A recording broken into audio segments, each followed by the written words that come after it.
गलत फहमी गाने की देखिए, ये लाइन सुनिएगा।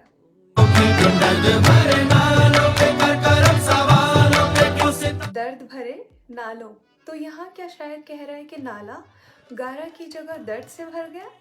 नहीं, देखें, नालों जो है वो एक लफ्ज़ नाला की जमा है, और जो नाला है वो फ़ारसी का लफ्ज़ है जिसका मतलब होता है एक रोते या बिलखते हुए इंसान की फरियाद। जब कोई इंसान रो रहा होता है टूट कर और वो कुछ फरियाद लगा रहा होता है या चिल्ला चिल्ला के अपने आशिक या महबूब से कोई इल्तिजा कर रहा होता है, तो उसे कहा जाता है नाला, अ कंप्लेंट और लेमेंटेशन।